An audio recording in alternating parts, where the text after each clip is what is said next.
Hello friend, good afternoon, welcome to your channel Crack WTET primary interview সংক্রান্ত আর একটি গুরুত্বপূর্ণ ভিডিওতে তোমাদের সবাইকে জানাই স্বাগত।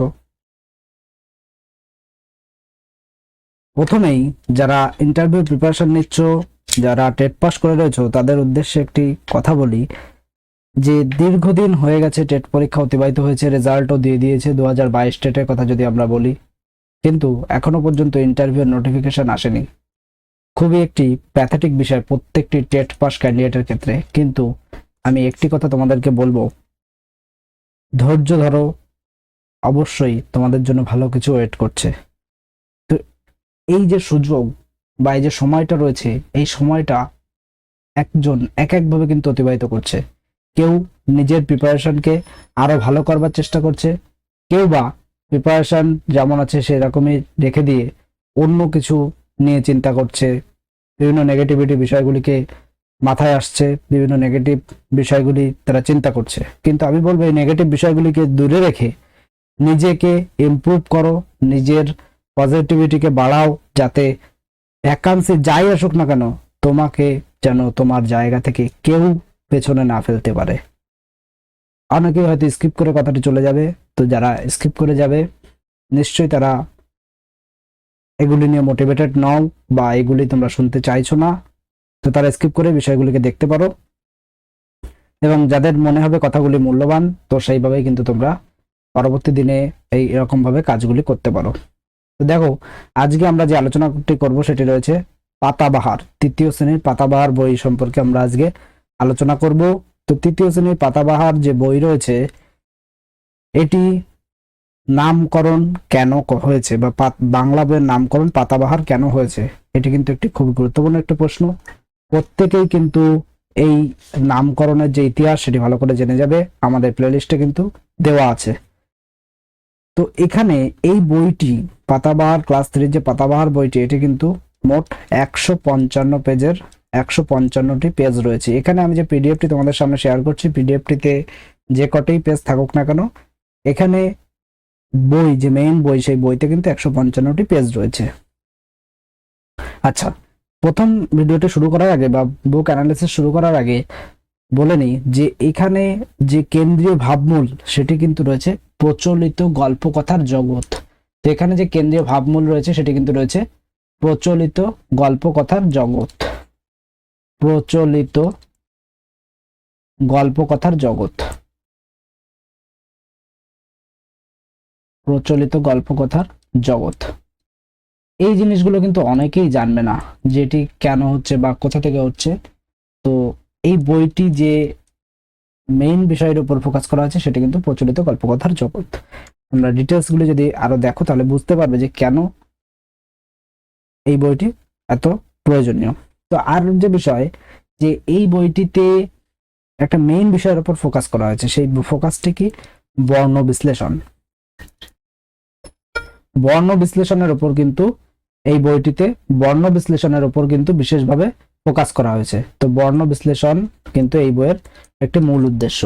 এরপরে কি এখানে কতগুলি গান রয়েছে, এই গানের মধ্যে মানে যে শুধু গান রয়েছে তা ঠিক নয়। তোমাকে যদি বলে ক্লাস 3 থেকে একটি গান করে তোমরা শোনাও, বা যদি কোনো গান তোমাদের কাছে জানতে চায় যে গান একটি গান করে আপনি শোনান, তো সেক্ষেত্রে কিন্তু এই রবীন্দ্রনাথ ঠাকুরের আজ ধানের খেতে বলে একটি গান রয়েছে। এখানে তোমাদেরকে আমি দেখিয়ে দেবো সূচিপত্রে রবীন্দ্রনাথ ঠাকুরের যে গল্প যেটি রয়েছে আজ ধানের খেতে। তো এইটি যেমন এই বইতে রয়েছে, সুন্দরভাবে সেই বিষয়টিকে তোমরা গল্প আকারেও কিন্তু তুলে ধরতে পারো। এবার তোমরা বলতে পারো যে না আমি অন্য গান করব। আমি বারবার তোমাদের বলেছি যে যারা আমাদের ভিডিওগুলি প্রতিনিয়ত খেয়াল করো এবং আমরা যেভাবে প্রিপারেশন তোমাদের করাচ্ছি এভাবে যদি করো, তাহলে এটুকু আমি তোমাদের বলবো যে ব্যাকে কোনো রকম কোনো অসুবিধায় কিন্তু তোমরা পড়বে না, এটুকু কিন্তু আমাদের গ্যারান্টি। কারণ এই যখনই তুমি গান নিয়ে একটি কথা বলছো এবং তোমার মন মতো একটি গান বলে দিলে, তারপরে যে ক্রস কোশ্চেন সেটি তুমি আর ট্যাকেল করতে পারলে না। কিন্তু আমরা যেভাবে তোমাদেরকে প্রিপারেশন করাচ্ছি বা এই যে আজ ধানের ক্ষেত্রে যদি এই গানটা করো, তারপরে যে ব্যাক প্রশ্ন সেটা অলরেডি তোমার রেডি করা থাকবে। কেন? সেটিও তোমাদের আগে প্রতিটা ভিডিওতে বুঝিয়েছি, কারণ এটি তোমাকে করতেই হচ্ছে, ক্লাস 3 ক্ষেত্রে করতে হচ্ছে। গান হিসেবে বলতে পারছো, ডেমো যদি ধরে ক্লাস 3-তে তাহলেও করতে পারো। মোটামুটি 16টা মতো ডেমো কিন্তু আমরা তোমাদের বলেছি যে 16টা ডেমো কিন্তু তোমাদের রেডি রাখতে হবে, তাহলে কোনোভাবেই তোমরা কোনো বিপদে পড়বে না ইন্টারভিউ ডেমোর ক্ষেত্রে, এটুকু তোমাদের বলছি। যদি ইন্টারভিউয়াররাও সেট করে দেয় তাহলে তুমি তোমার ইচ্ছা মতো দিতে পারবে ডেমোটা। কিভাবে বারবার সেটিকে শেয়ার করেছি, ডেমোর গাইডও দেওয়া হয়েছে, সেগুলি তোমরা দেখতে পারো। আমাদের পিডিএফেও কিন্তু সমস্ত বিষয়গুলিকে ডিটেলসে আলোচনা করা রয়েছে। তো অনেকে অনেক বই ফলো করছো, আমাদের পিডিএফ নিতে হবে এমন কোনো বাধ্যবাধকতা নেই। পিডিএফ গুলি যদি যারা নিয়েছো তারা বুঝতে পারছো যে তোমাদের প্রফিটটা ঠিক কোথায়। আমি এ বিষয়ে আর বেশি কিছু বলতে চাই না।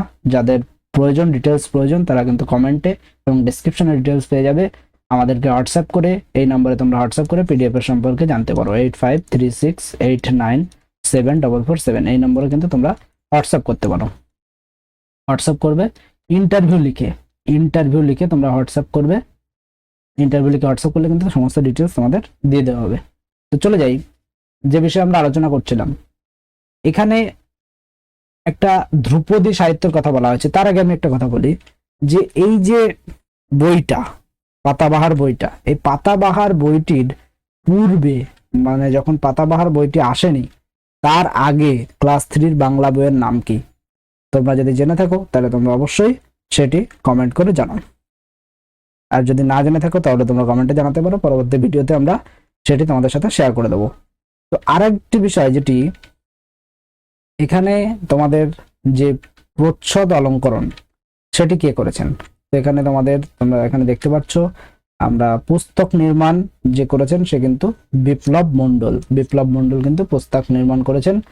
তো এখানে আর যে বিষয় রয়েছে যে বিশেষজ্ঞ কমিটির যে চেয়ারম্যান তার নাম অভিক মজুমদার, এটিও কিন্তু বারবার তোমাদের আগেই বলেছি। এবং প্রাথমিক বোর্ডের যে অফিসিয়াল অ্যাড্রেস সেটিও কিন্তু তোমাদের আগেই আমরা শেয়ার করেছি। সেটি কোথায় রয়েছে সেটি কিন্তু এই বইতেই তোমরা পেয়ে যাবে। ডিকে 7/1 সেক্টর 2 কলকাতা, যেটি প্রফুল্লচন্দ্র ভবন নামে পরিচিত, তোমরা সকলেই জানো। তো সেই অ্যাড্রেসটিও কিন্তু এই বইটিতে রয়েছে। এখানে কোথাও তোমাদের শেয়ার করা আছে, এখানে কিন্তু বিকাশ ভবনের অ্যাড্রেসটি দেওয়া রয়েছে। তোমাদের সাথে আমি সেটি একবার দেখিয়ে দেওয়ার চেষ্টা করছি। এই যে তোমরা এখানে পেয়ে যাবে আচার্য প্রফুল্লচন্দ্র ভবন, ডিকে 7/1 সেক্টর 2 বিধাননগর, কলকাতা 7,91,000। এইবার এখান থেকে এই বই থেকে আমরা সূচিপত্রে চলে আসি। আজকে আমরা বইয়ের মেইন ডিটেলসে প্রবেশ করতে পারছি না, তো আমরা যে বিষয়গুলো যে আমরা জানবো সেটি একবার দেখে নিই। এখান থেকে তোমরা যে ডেমোটি দিতে পারো, এখানে অনেকগুলি পার্ট রয়েছে, তার মধ্যে ডেমো যেটি দিতে পারো সেটি হচ্ছে কি, সেটি কিন্তু রয়েছে, মানে তোমরা তোমাদের মতো ডেমো কিন্তু দিতে পারবে। কিন্তু আমি কেন বলছি যে এইগুলি তোমরা দিতে পারো, তাহলে কিন্তু ব্যাক বা যে ক্রস কোশ্চেনের সম্মুখীন কম হবে এবং সুন্দরভাবে ফোটাতে পারবে, এটি কিন্তু আমাদের মেইন উদ্দেশ্য। তো এখানে যেটি তোমরা দিতে পারো সেটি হচ্ছে কি, গাছ বসাবো। তো এখানেই কিন্তু তোমরা পেয়ে যাবে যে গাছেরা কেন চলাফেরা করতে পারে না, অর্থাৎ ষষ্ঠ পার্ট, বা এটি কিন্তু পেজ নাম্বার 69-এ তোমরা পেয়ে যাবে, বইয়ের পেজ 69-এ কিন্তু তোমরা পেয়ে যাবে, সেটি কিন্তু গাছ বসাবো। এবার অনেকে বলতে পারো যে না আমি অন্য কিছু দেবো, দিতেই পারো, কিন্তু আমি এটি কেন বললাম, দেখো গাছ বসাবোটি যদি ডেমো দাও তাহলে তুমি একটি কবির সঙ্গে পরিচিত হবে। কি, তিনি হচ্ছেন কার্তিক ঘোষ এবং একজন আধুনিক কবি।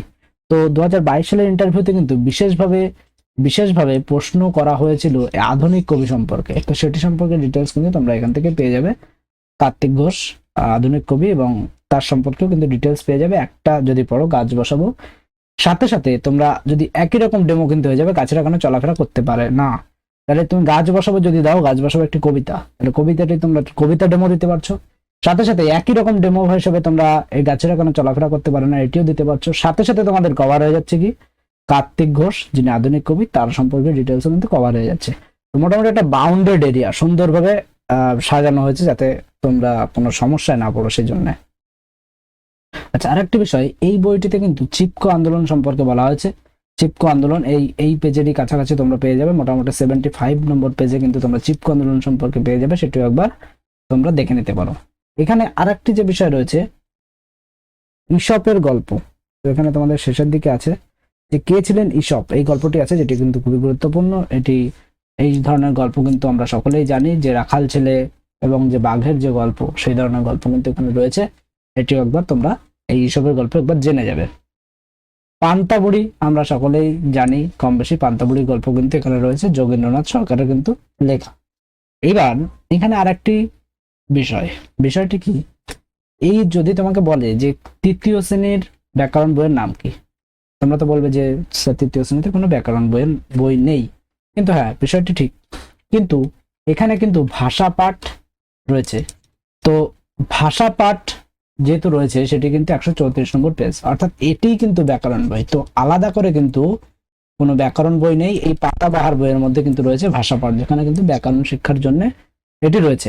আরেকটি প্রশ্ন তোমাদের প্রথমেই যেটি বলছিলাম যে প্রচ্ছদ অলঙ্করণ কে করেন, তো প্রচ্ছদ অলঙ্করণ করেন কিন্তু দেবব্রত ঘোষ। প্রশ্ন কিন্তু গতবার এটি ধরা হয়েছিল প্রচ্ছদ অলঙ্করণ, কিন্তু 2022 সালে, বিশেষ করে 22 সালে 2022 এর ইন্টারভিউতে কিন্তু এই প্রশ্নটি ধরা হয়েছিল যে প্রচ্ছদ অলঙ্করণ কে করেন। এবার আর যে বিষয় যেটি রয়েছে সেটি এখানে প্রথমে আমরা যেটি দেখলাম যে পুস্তক নির্মাণ, তো পুস্তক নির্মাণ করেন কিন্তু বিপ্লব মণ্ডল। আমি তোমাদের বলবো যেহেতু গতবার প্রচ্ছদ অলঙ্করণ নিয়ে অনেক মাতামাতি হয়েছে, তো সেহেতু এবার কিন্তু অন্য কিছু নিয়েও হতে পারে, সেজন্য অন্যগুলো একটু তোমরা ফোকাস রাখবে। হয়তো আমরা টপিক কম কভার করি কিন্তু আমরা আলোচনা বেশি করি। অনেকের কাছে আলোচনাটা যদি তোমাদের কাছে যদি মনে হয় যে আলোচনা বেশি হয়ে যাচ্ছে, তাহলে তোমরা অবশ্যই আমাদের বলতে পারো, আমরা সংক্ষেপে করে দেওয়ার চেষ্টা করব। তবে এটুকু মাথায় রাখবে, কে কি পারো বা না পারো তার প্রমাণ কিন্তু টেট এক্সামে হয়ে গেছে।